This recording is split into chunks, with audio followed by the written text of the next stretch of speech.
तर दादांना अभिप्रेत असलेले निर्णय सुनेत्रा पवार घेतील असं संजय खोडके यांनी म्हटलेलं आहे।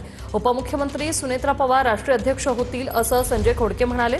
उपमुख्यमंत्री सुनेत्रा पवार दादांची उणीव भरून काढतील असं वक्तव्य खोडके यांनी केलेलं आहे। दादांना अभिप्रेत असलेले हे निर्णय सुनेत्रा पवार नक्की घेतील असा विश्वास त्यांनी बोलून दाखवलाय। राष्ट्रीय अध्यक्ष देखील त्या होतील तर उपमुख्यमंत्री सुनेत्रा पवार दादांची उणीव भरून काढतील असं वक्तव्य संजय खोडके यांनी केलेलं आहे।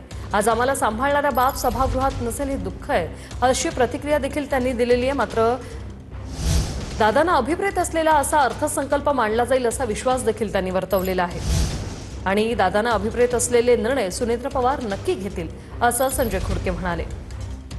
आपल्यासोबत संजय खोडके पण त्यांच्याशी बोलणार आहोत। विधान परिषदेचे आमदार गेल्या 25-30 वर्षापासून तुम्ही दादांसोबत आहात आणि जेव्हा जेव्हा दादा इथे यायचे तुम्ही त्यांच्या स्वागतासाठी उपस्थित असायचे।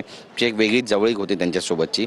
आज दादा नाही आहेत, का आठवणी? दादा ज्यावेळेस दादाची विधानसभेच्या गेटवर एंट्री होत होती तिथं दादांना रिसीव्ह करायला जात होतो आणि दादांना आज विधानसभेच्या कामकाजामध्ये काय काय होणार आहे, विरोधी पक्षांची काय रणनीती आहे, आपण काय करायला पाहिजे याची चर्चा आम्ही विधानसभेच्या हाऊसमध्ये जायपर्यंत आम्ही दादा करत होतो। 15 दिवसामध्ये सुनेत्रा वहिनींनी अजितदादा गेल्यानंतर पक्षाची धुरा असू द्या, सरकारची धुरा असू द्या, जी सांभाळलेली आहे तर त्या पुढच्या काळामध्ये अजितदादाची जी उणीव होती ती भरून काढतील असा आम्हाला विश्वास आहे। आज आम्हाला सांभाळणारा आमचा बाप आमच्या सभागृहात नसणार आहे आणि त्याचं दुःख आमच्या सर्व लोकांना राहणार आहे। फक्त अजितदादा सत्तारूढ पक्षाचेच नव्हते, अजितदादा हे विरोधी पक्षाच्या सर्व सदस्यांचे अभिप्रेत लाडके नेते होते।